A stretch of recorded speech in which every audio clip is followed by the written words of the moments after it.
Olá, estudantes do sexto ano do Colégio Alexandre Dumas, aqui é o professor Willer e hoje é o nosso quarto encontro com a aula de cultura afro.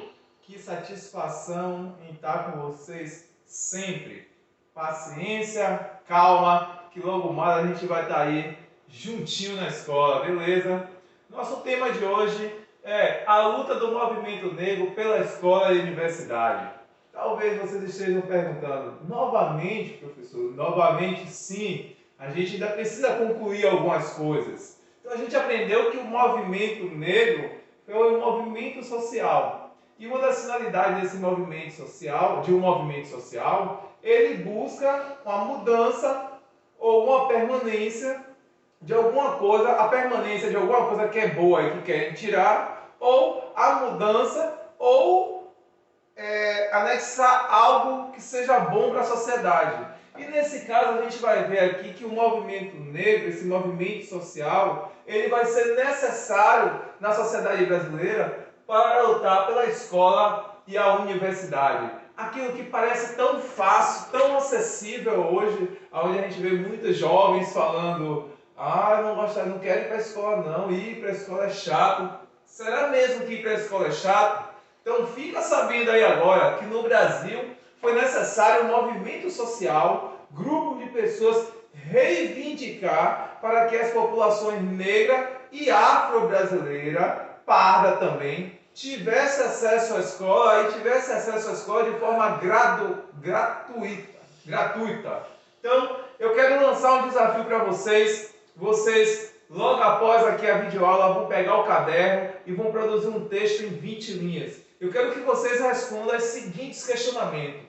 Qual é a sua opinião sobre o direito da população brasileira de ter acesso à escola pública de qualidade e às universidades? Qual é a consequência da falta do saber escolar? Será que você saberia? Volta aí. Então eu deixo esse desafio para vocês. Qual é a sua opinião sobre o direito da população brasileira ter acesso à escola pública de qualidade e às universidades? Qual é a consequência da falta do saber escolar para uma sociedade? A gente vai ver que os prejuízos são muito grandes. Primeiro, porque é através do saber escolar que a gente forma os profissionais, é através da escola que a gente passa a nos conhecer e a conviver em sociedade, é a partir da escola que a gente passa a compreender o mundo, e é a partir da escola que a gente melhora a sociedade. Então pense comigo, se tivéssemos poucos médicos nesse momento de pandemia, como seria? Poucos cientistas para pensar em medicamentos, vacina, em promover diversos tipos de atendimento. Dentre outros profissionais, a gente sabe que o saber escolar está em tudo em nossa vida. Então toda a sociedade ela precisa desse conhecimento para se melhorar, para melhorar a qualidade de vida e a próprio respeito entre as pessoas. E é isso? Então vamos ver aqui. A luta do movimento negro para a escola e para a universidade. Houve uma época em que a maioria da população brasileira era analfabeta. E entre os afro-brasileiros, o índice de alfabetismo era muito maior. Então, uma das razões para iniciar o movimento social negro no Brasil era justamente porque da maioria da população brasileira que não tinha acesso, através de pesquisa se constatou que a maior parte dessa população brasileira que era analfabeta eram os afro-brasileiros. Então, onde que estava o problema? O problema estava na falta de acesso à escola. Talvez naquele momento na falta de escolas, gratuitas e ao mesmo tempo se pensa em qualidade. E aí eu lanço a pergunta para vocês: será que é desinteresse ou incapacidade da população negra ou da população parda para que fosse a maioria dos analfabetos? Como a gente viu aqui, nenhum dos dois. Faltava era oportunidade. Vamos ver aqui. Desigualdades. Olha esse anúncio aqui, esse dado que eu peguei. Esse dado ele é de 2018, se vocês perceberem, é de 2 anos atrás. Então daí a gente vai ver como o passado ele é bem atual. Então, analisar o nosso passado nos ajuda a compreender o nosso presente e a gente vê a necessidade de luta até hoje. E de vocês repensarem o papel de vocês na sociedade. Então, por exemplo, desigualdades persistentes. Só um em cada 3 negros tem alfabetização consolidada. O que é que a gente quer chegar aí? Que de cada 3 pessoas negras, apenas um concluiu todo o seu ensino médio ou chegou à faculdade. Então, olha aqui o dado. De acordo com o Indicador Nacional de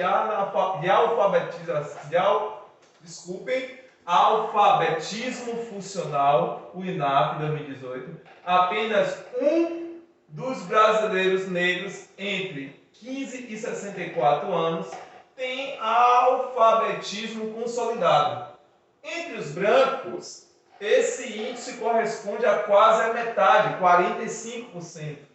Além disso, entre a população negra, a maior proporção de pessoas em nível de analfabetismo elementar, mesmo entre os grupos com escolaridade média e superior, mostrando que faltam políticas públicas orientadas para recuperar a aprendizagem dos segmentos sociais em que os pretos e pardos estão contidos. Então, a partir desse dado, esse é um dado oficial de uma pesquisa que foi feita em 2018, então mostra que boa parte dessa população negra não conseguiu, por alguma razão, não conseguiu ingressar na escola e quando conseguiu ingressar na escola, não conseguiu concluir seu ciclo de estudo, ao contrário da população branca. Ah, professor, você está aqui discutindo que tem que ter mais negro do que branco? Nós estamos falando do povo brasileiro, da nação brasileira, onde todos têm que ter a mesma oportunidade, ou seja, oportunidade de igualdade também nos estudos. Nós não é se referir a negro ou a branco, mas se referir a uma nação, a uma pátria melhor. Escola, a não garantia de alfabetização plena para a população negra é o início de uma longa história de exclusão escolar, que fica evidente nos dados de acesso ao ensino superior.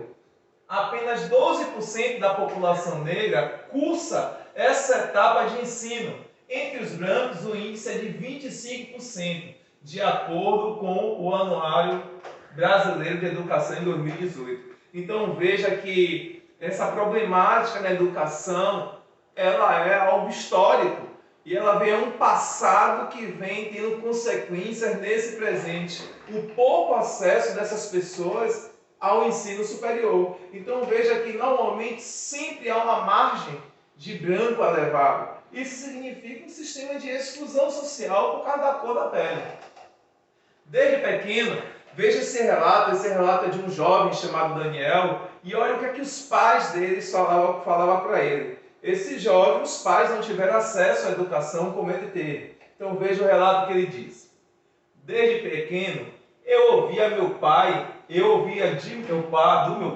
da minha mãe, filho, porque você é preto, tem que estudar muito mais que um branco, se você quiser ser tratado igual. Ouvi isso e fui fazer 7 faculdades. Apesar de meus pais terem dito isso para meu bem, esse é um fardo muito pesado de se carregar. Então, aonde se quer chegar? Veja que gerações não conseguiram concluir. E olha o discurso que era feito para estimular. Meu filho, você precisa vencer, porque não tem espaços para negro. O espaço é limitado, você tem espaço para branco. E ele chegou a fazer 7 faculdades, mas infelizmente ele continuou se tratado com desigualdade.